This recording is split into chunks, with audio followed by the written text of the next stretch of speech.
Abdul Karim Bandé, le directeur général du cabinet Salomon Conseil, est notre invité du jour.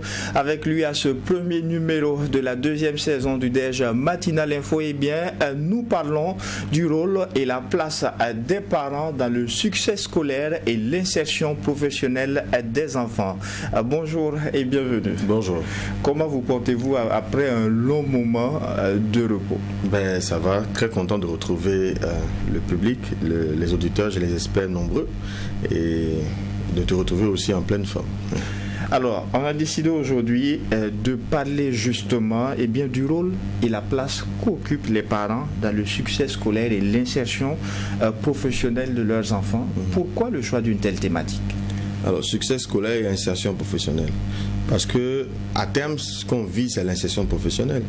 Mais c'est que l'insertion professionnelle commence déjà par le succès à l'école. Il faut bien finir par apprendre, surtout apprendre, valider cet apprentissage par un diplôme et aller à l'emploi. Malheureusement, beaucoup de parents ne se préoccupent par moment que de la partie succès scolaire et oublient que l'insertion se prépare depuis l'école. Donc, comment déjà approcher la question du succès scolaire et comment préparer l'enfant jusqu'à l'école. Ce matin, en venant, j'ai vu un jeune homme qui faisait un autostop, parce que j'en ai fait aussi. Donc quand je vois des gens qui font des autostops, je me rappelle de Ouaga sans chat, c'est pas un jeu. Donc j'ai décidé de le prendre. Et puis je demande qu'est-ce qu'il fait. Il dit qu'il est menuisier, il a un atelier de menuiserie, il fait aussi, je crois, du jardinage. Je dis, mais est-ce que tu as fait des études? Oui. Il a fait ressources humaines, il a fait marketing. Et puis, automatiquement, il laisse tout ça. C'est pas mauvais non plus quand c'est fait consciemment. On peut faire des études et aller faire de la menuiserie, mais en utilisant ses connaissances. Mais dans son cas, c'est la formule du genre, j'ai pas trouvé d'emploi, alors je vais faire autre chose. Je dis, mais non. Qu'est-ce que tu as fait comme stage? Il te donne des organisations où les stages qu'il a pu faire n'ont rien à voir avec sa formation. Avec sa compétence. Voilà. Et là, je dis, il y a problème. Donc, ça vient encore confirmer l'importance pour moi de parler de ce sujet-là. Et j'ai vraiment rencontré beaucoup de cas, beaucoup d'erreurs que plusieurs font parce qu'ils ne comprennent pas le mécanisme qui mène à l'insertion professionnelle. Et en tant que recruteur, je pense avoir des choses à dire là-dessus.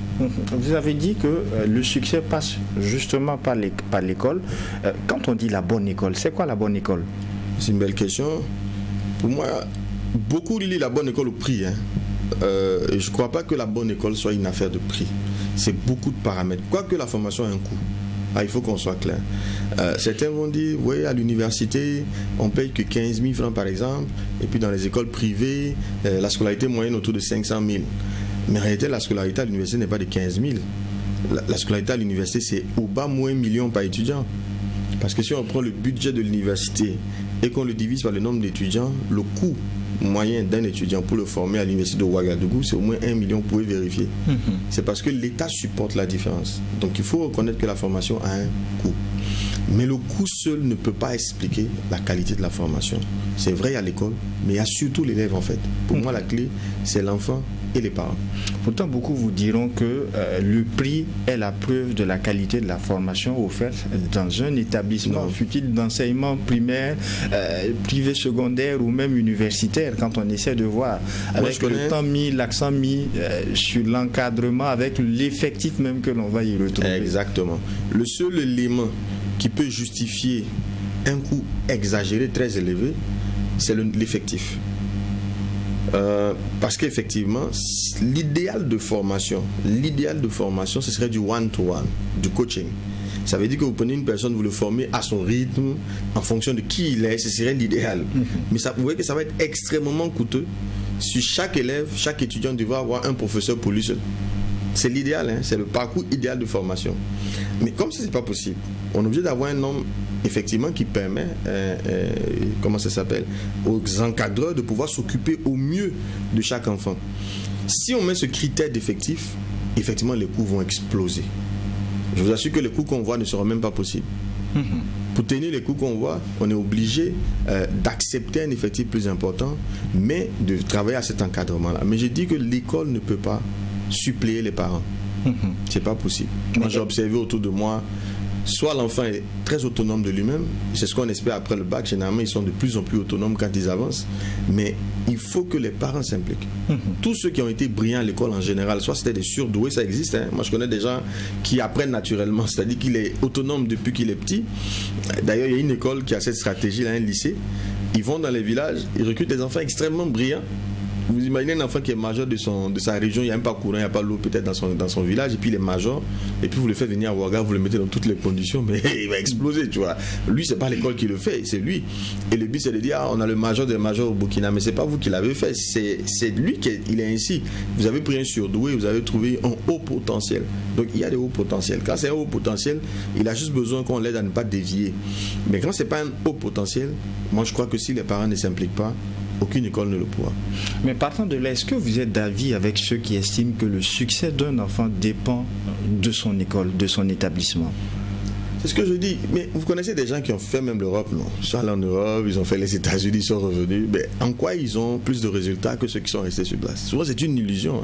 Si on fait le point, là, le pays n'est pas dirigé.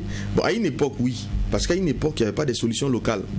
Il n'y avait pas de parcours au niveau local. Les gens étaient obligés d'aller finir leurs études ailleurs. Mais aujourd'hui, là, quel avantage quelqu'un qui va ailleurs a de plus que celui qui est ici?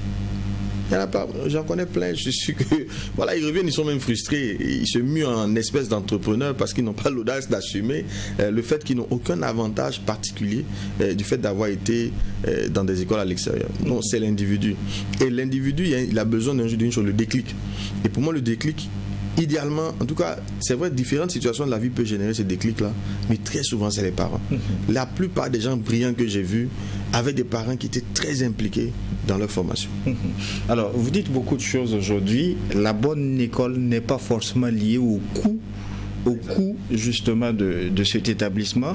Aussi, vous nous rappelez que le succès de l'enfant ne dépend pas uniquement ou nécessairement de l'école. Certains parents ont trouvé la formule de passer par des répétiteurs qui, en dehors de l'école, viennent en appui. Est-ce que c'est là la solution? Alors, je veux aussi préciser pourquoi on parle de ça maintenant, parce que nous sommes dans la rentrée. C'est la préoccupation des parents aussi. Et je m'appuie sur... Je ne suis pas un expert en éducation des enfants. Moi, j'enseigne des adultes. Voilà. Mais je vis aussi la situation et je pose des questions, j'observe. J'estime qu'un intellectuel, c'est un autodidacte de fait. C'est-à-dire, quand je suis devant un problème, je dois trouver des solutions. Et donc, oui, c'est une question que je me pose vraiment, parce que je vois toute la difficulté qu'il y a à encadrer les enfants. Les répétiteurs. Oui, il faut des répétiteurs, à mon avis, ça dépend. Hier, en préparant l'émission, j'ai échangé avec mon épouse, on a 3 enfants. Elle me dit, la dernière n'a pas besoin de répétiteur. Elle peut l'encadrer parce qu'elle est suffisamment autonome. Le premier, on avait énormément de problèmes avec lui au départ. Mais il a eu le déclic. Par l'accompagnement, il a fini par avoir le déclic. Aujourd'hui, il est autonome, il accompagne même ses petits frères. Le deuxième, c'est avec lui qu'on a des problèmes. Il faut forcément quelqu'un pour appuyer. Sinon, après, les parents n'ont plus de vie aussi. Parce que si vous devez encadrer votre enfant tous les jours, ben finalement, c'est difficile. Hein? Moi, j'arrive pas à le faire. J'en parle, mais j'arrive pas à le faire parce que très vite, j'ai tapé dessus, quoi, tu vois. Mon épouse a la patience qu'il faut, mais je vois le prix payé, c'est extrêmement compliqué. C'est pour ça que beaucoup pensent qu'il faut juste laisser ça à l'école ou juste le laisser au répétiteur. Non, le répétiteur peut accompagner, mais il faut savoir le choisir. Justement, s'il faut savoir comment le choisir, comment trouver le bon répétiteur adapté? Alors pour moi, il faut demander souvent à l'école. Il y a des écoles qui sont contre le principe, qui ne veulent pas que les enfants aient des répétiteurs à la maison. Mais j'ai dit, il faut bien que quelqu'un le suive à la maison. Généralement, c'est le parent. Mais le parent n'a pas toujours... Je ne voudrais même pas que ma femme suive mes enfants tous les soirs. Sinon, j'ai plus de femme. Quand on rentre à la rentrée scolaire, moi, j'ai plus d'épouse parce que je rentre et en train d'encadrer les enfants. Je me retrouve seul. Je ne veux pas ça toute la semaine. Moi, j'ai besoin aussi d'avoir un temps d'échange avec elle. Mais elle finit, elle va travailler elle aussi toute sa journée. Elle va accompagner l'enfant le soir. Et puis après, vous avez quel moment d'interaction? Ça fait des frustrations. Donc pour moi, oui, il faut un moment, quand on peut se permettre cela, qu'il y ait quelqu'un d'autre qui vienne appuyer quand même pour souffler. Et pour moi, il faut demander aux écoles de recommander et de vous définir un peu les critères. Parce qu'il faut que cette personne ait de la pédagogie. Il ne s'agit pas juste d'avoir un niveau d'études pour encadrer, il faut avoir une certaine pédagogie. Parce que c'est généralement ce que beaucoup font. Dès qu'on est au courant qu'un tel a une licence et autres, on se dit, bon, il peut encadrer l'enfant parce qu'il a des soucis en maths ou en PC. Posez-vous la question, vous-même vous êtes diplômé, non? Pourquoi vous avez du mal à l'encadrer? pourquoi vous pensez que quelqu'un d'autre, il suffit d'avoir un diplôme, alors que vous-même qui êtes parent, vous avez du mal. Donc il aura du mal. Et il y a un autre élément que j'ajoute là-dessus. Les enfants ont du caractère. Et enseigner, c'est d'abord un exercice de leadership. Si l'encadreur, le répétiteur n'arrive pas à prendre un ascendant sur l'enfant, en fait l'enfant va le manipuler. Il va pleurer, se plaindre, lui ne veut pas perdre son pécule. Donc il va finir par s'adapter au rythme de l'enfant au lieu de l'emmener à être transformé. Donc si les parents ne s'impliquent pas, au bout d'un moment, vous pensez que votre enfant répète vraiment, mais il ne fait rien. Parce que le gars, lui, il vient justifier à la fin, c'est fin du mois, il fait ce qu'il peut. Et quand vous rendez compte que c'est la catastrophe, il dit, mais que l'enfant ne fait pas ci, l'enfant refuse ça, etc. Parce qu'il y en a qui ont du caractère. D'ailleurs, la plupart, on l'a dit ici sur ce plateau, les colériques sont brillants dans la vie, mais difficiles à l'école. Mais leur particularité, c'est qu'ils aiment dominer. Ils sont petits, mais ils aiment dominer. Et ils ont l'art de dominer. Moi, j'ai déjà vu, effectivement, mes enfants en train d'essayer de manipuler le répétiteur. Il y a un qu'on a dû remercier parce qu'il n'avait pas la possibilité d'exercer de l'ascendant sur lui. C'était pas possible. Parce que c'est aussi un exercice de leadership. Donc, il faut savoir choisir quelqu'un qui pourra avoir une sorte d'autorité sur l'enfant. Sinon, il va le manipuler. Après, le choix, est-ce à dire qu'il faut également avoir un œil sur le répétiteur, il faut s'assurer de la pédagogie qu'il utilise et tout. Oui, c'est pour ça que vous-même aussi, vous devez faire l'exercice. En fait, il ne faut pas lui laisser tout. Pour le faire au moins 2 fois dans la semaine ou 3 fois, ou pour contrôler ce qu'il fait. Pour savoir aussi où est-ce que l'enfant en est. Mais si l'enfant, un exercice qu'il est censé avoir fait hier avec son répétiteur, vous le reprenez avec lui et puis vous voyez que ça ne marche pas, il y a un souci, il cherche à comprendre ce qui ne va pas avec le répétiteur. Voilà, il ne faut pas le laisser tout seul en tout cas. On ne peut pas déléguer l'éducation de son enfant. On ne peut pas déléguer l'éducation de son enfant. C'est pas possible. Ce n'est pas là le point focal de notre échange, mais parlant toujours des répétiteurs, on entend souvent des enseignants dire mais j'ai tel souci avec tel élève parce que voici la formule, la pédagogie que je lui ai montrée. Il est revenu et il me dit que c'est pas ce que son répétiteur lui a dit, c'est pas ce que sa maman lui aurait appris. Comment est-ce qu'on fait parce que l'enfant se retrouve dans un jeu de ping-pong avec logique. Telle méthode à la maison, telle méthode à l'école. Est-ce que là aussi, ça ne joue pas négativement un peu? Effectivement, la méthode de l'école doit rester la priorité. Parce que l'école est censée être l'institution. Sauf si maintenant, on se rend compte que c'est le maître à l'école qui a un problème. Parce qu'il y a des mauvais maîtres. Ah oui, ça, il faut le dire. Il y a des mauvais maîtres, il y a des mauvais professeurs. Hein. J'en ai eu dans ma carrière, je suis sûr que tu en as eu. Des gars qui viennent s'asseoir dans la classe, ils bavardent, ils font rien, ils racontent des choses, tu te demandes même s'il a fait des études lui-même. Il y en a qui passent entre les mailles. Et ça, il faut les remonter d'informations pour justement pouvoir corriger. Oui, mais sinon, logiquement, c'est celui qui a la priorité de la méthode, c'est le professeur à l'école. Maintenant, ce n'est pas la seule voie. Lui, il doit aussi faire preuve d'ouverture. Si l'enfant a un chemin plus court pour arriver au même résultat, il doit faire un peu preuve d'ouverture et aussi chercher à comprendre les méthodes et peut-être que améliorer sa méthode. Si tu te rends compte que l'enfant a une méthode qui lui permet d'arriver au résultat plus facilement parce qu'on le lui a appris, mais il ne faut pas rejeter non plus. Mais sinon, s'il y a contradiction entre les méthodes et que les résultats n'aboutissent pas au même, je pense que l'école reste la priorité.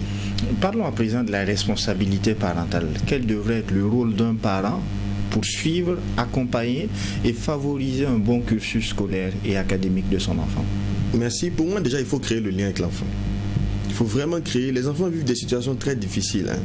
Je vois des étudiants aujourd'hui, mais quand vous les approchez, ils vivent des situations extrêmement difficiles.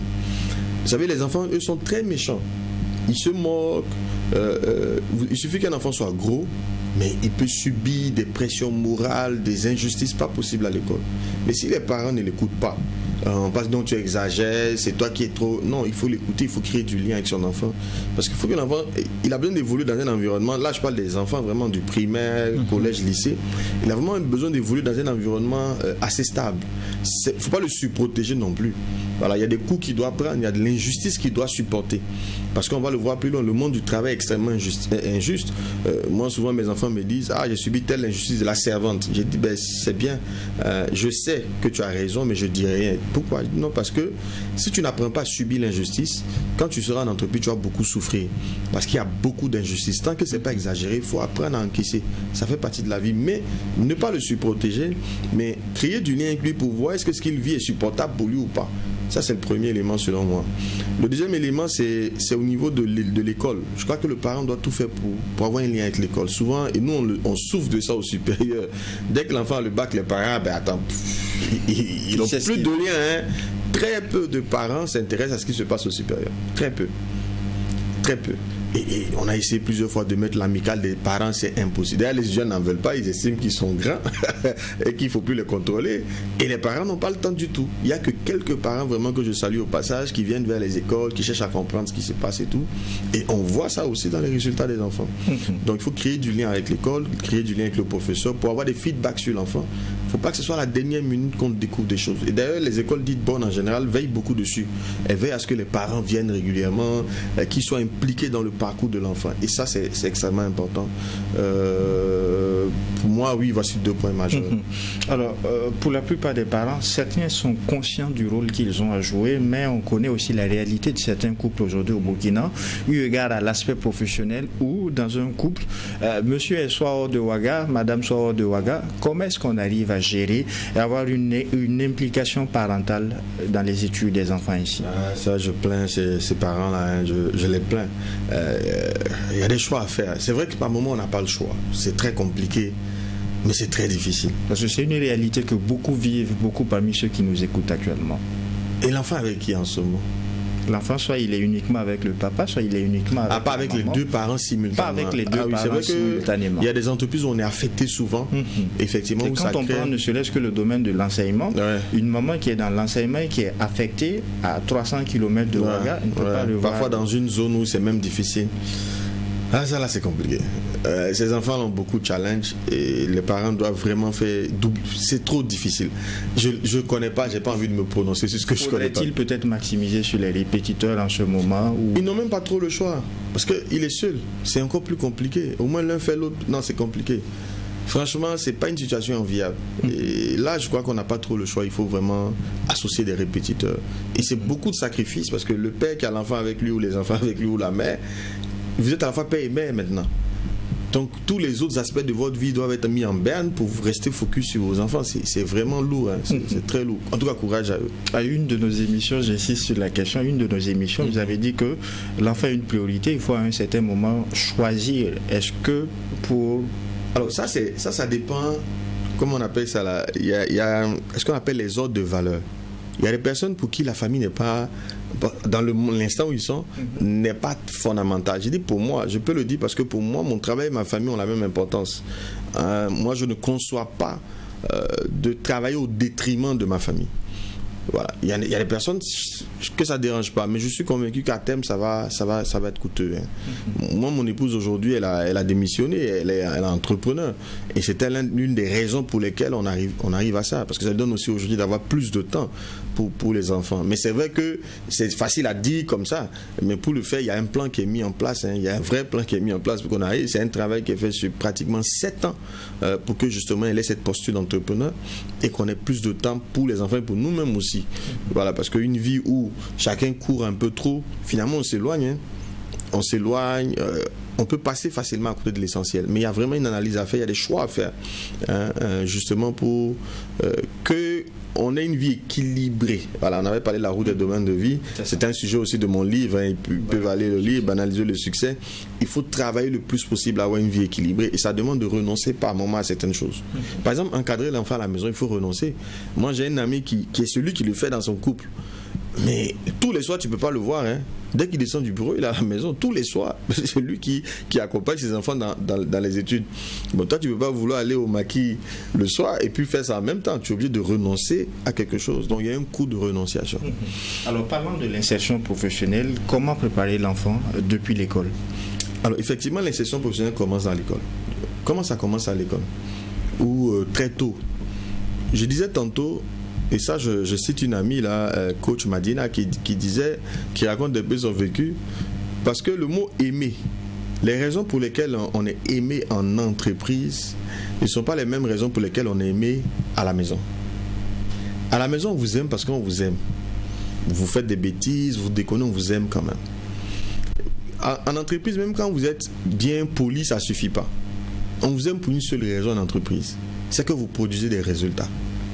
Donc, le gars tous autant que nous sommes, hein, quand on quitte la famille et qu'on commence à rentrer dans le monde du travail, on est choqué. On a l'impression que c'est des gens méchants, mauvais, qui n'aiment que l'argent. Mais non, c'est pas qu'ils aiment que l'argent. Il y a un contrat qui nous lie. Si ton patron arrête de te payer, tu vas même pas le respecter. Tu le respectes parce qu'il te paye régulièrement, parce qu'il respecte sa part de contrat. Il crée les conditions de ta productivité. Mais en contrepartie, il attend aussi ta productivité. C'est le contrat que vous avez signé ensemble. Mais toi, tu n'apportes pas la tienne. Et tu dis qu'il doit te comprendre. Non. Est-ce que toi, tu l'aurais compris? Non, c'est un contrat. Et ça fait que si on n'apprend pas aux enfants que l'affection qu'on leur donne, l'amour qu'on leur donne, ça, ce n'est vrai qu'à la maison. En entreprise, ça n'existe pas. Le gars n'est même pas obligé de te dire bonjour. Ton patron n'est pas obligé de te dire bonjour, mais tu es obligé de lui dire bonjour. Mais l'enfant, il ne conçoit pas ça. Pourquoi lui, il doit te dire bonjour, toi, il ne dit pas bonjour? Puisque je suis à la maison, on se dit bonjour régulièrement. Mais tu n'es plus à la maison, tu es à l'entreprise. Donc, comment faire pour que ce logiciel entreprise-là, l'enfant le télécharge le plus tôt possible?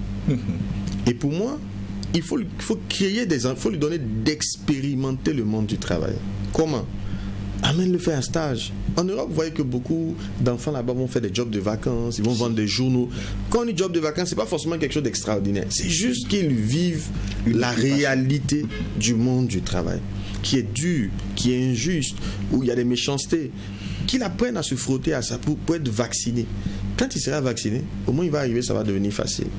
Moi, une chose que je faisais avec mes enfants depuis le CP1, quand ils ont les kermesses, je leur donne des bonbons à aller vendre. Ils bouffent tout d'ailleurs, ils ramènent rien, c'est pas le but. Mais quand il revient, on fait le point. T'as vendu combien? Il sait déjà c'est quand même un budget, voilà ton budget de départ. Mais tu vois, tu t'es amusé, tu as déposé tes amis, ont pris tes bonbons. Et puis il tire des leçons au fur et à mesure. Mais il le fait même de vendre. Quand il essaie de vendre et puis on le chasse, tu vois, ce gars dit je paye pas ou c'est trop cher. Et puis on l'insulte, il vient ah non, les gens sont méchants. Il dit, ouais, c'est ça le monde du travail. Donc tu commences à l'expérimenter. Il faut créer des exercices autour de l'enfant pour lui permettre de savoir ce qu'il attend. Parce que très souvent, on coupe l'enfant du monde du travail. Il étudie jusqu'à... Et puis un jour on dit maintenant, va travailler. C'est une rupture. C'est un monde qui n'a rien à voir avec celui de la famille. Ils ne sont pas liés. Et parlant d'insertion professionnelle, la réalité aussi est que beaucoup de diplômés aujourd'hui peinent à se trouver un stage. Yes. Que dire à ce niveau? Alors ils ne peinent pas. Ils ne comprennent pas. Non, j'ai vraiment mal au cœur. Le stage fait partie de la formation. La formation ne s'arrête pas après le diplôme. C'est une aberration. Quand tu as eu ton diplôme, ta formation n'est pas finie. Tu viens de faire une partie de ta formation. Il y a la deuxième partie de la formation qui est la partie pratique. Ailleurs, dans certains pays, on paye pour faire des stages. Au Ghana, dans les pays anglophones en général, on paye. Ici, c'est gratuit. On te paye même. Et les gens même exigent qu'on les paye. Non, je ne devrais pas te payer pour faire un stage. Venir en stage, c'est avoir l'opportunité de te former.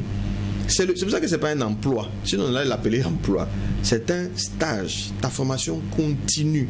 Et il faut que les parents et les jeunes le comprennent. Là, je m'adresse vraiment aux parents. Hein. C'est pas parce que votre enfant a eu le diplôme aujourd'hui que dans 6 mois, il va commencer à gagner de l'argent. C'est faux. Il a eu le diplôme aujourd'hui. Il doit être encore en formation. Cette nouvelle formation qui commence s'appelle stage. Ça doit durer combien de temps? Parce que beaucoup vous diront qu'ils ont fait dans le cumul 2 ans de stage, 1 année de stage. Le temps, pas moyen même, le temps minimum de mon expérience, de ce que j'observe en tant que formateur, recruteur, étant été moi-même étudiant et ayant fait le parcours aussi, c'est 2 ans. 2 ans de stage. 2 ans là, il n'y a pas dit 2 ans le diplôme et puis le premier travail. C'est-à-dire que le temps de stage cumulé doit faire 2 ans. Tu as trouvé des gens, ils font 3 mois de stage, ils arrêtent 6 mois. Ils dorment à la maison, ils font autre chose. Et puis encore, ils reviennent faire 2 mois. Et donc quand ils cumulent, ils n'ont même pas les 2 ans. Non, ce dont vous parliez, c'est celui qui est constamment en stage. C'est-à-dire, dès que tu sors de l'école, tu dois être constamment en stage. Parce qu'il faut que tu te bonifies. Il faut que tu comprennes ce que tu as appris en théorie. Tu dois pouvoir maintenant savoir comment ça marche dans la réalité. Et tu as besoin d'avoir cette expertise-là. Lorsque tu l'as, c'est le travail qui va te chercher.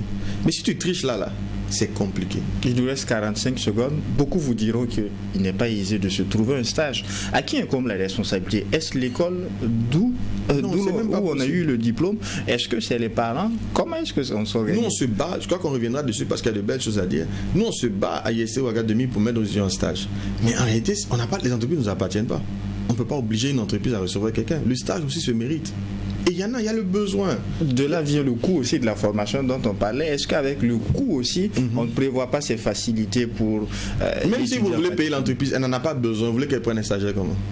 C'est pas possible. Je crois qu'il y a une organisation, j'oublie encore, qui travaille là-dessus, qui est en train d'écrire un livre blanc des stages, pour justement, parce que c'est un vrai problème. Oui, il faut créer les conditions du stage. Ailleurs, il y a ce qu'on appelle le dual. L'État accompagne. Je crois que dans la formation professionnelle, ça se fait. L'État accompagne justement pour que les entreprises soient plus flexibles à recevoir des stagiaires, mais c'est très compliqué. Et le stagiaire doit être méritant. Moi, j'ai des étudiants qu'on n'a aucun mal. C'est-à-dire que les entreprises même les recherchent parce qu'ils veulent de bons stagiaires. Ils ne veulent pas un gars, tu lui demandes ta filière, tu dis tu as fait de la finance comptable, demande c'est quoi la finance comptable, le gars ne peut pas répondre. Tu demandes de faire la chose la plus élémentaire. Non. Après, le stagiaire lui-même doit être aussi valeureux, il doit avoir appris. Pour moi, on va en stage avec ses cours. Quand tu vas en stage, là, tu as tes cours. Parce qu'on peut te poser une question. Tu peux avoir fait une chose. Va voir qu'est-ce que le cours disait à ce propos pour le faire. Ne cherche pas.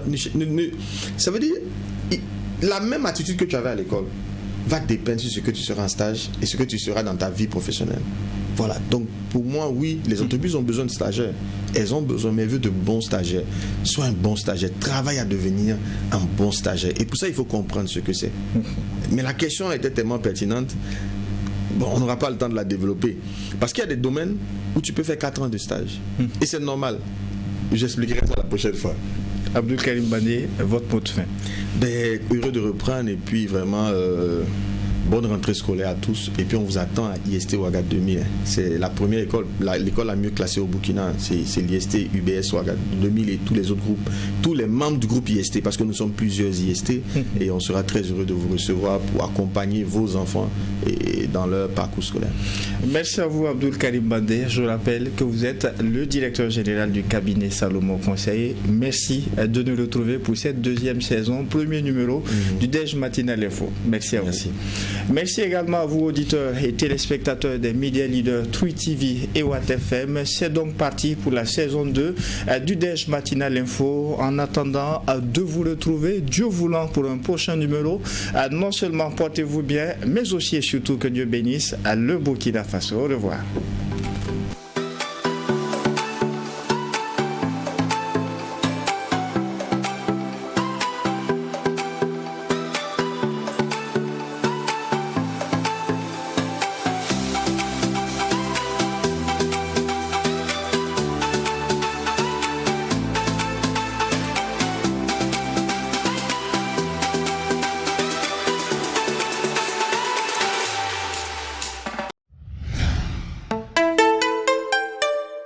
True TV, la télé interactive.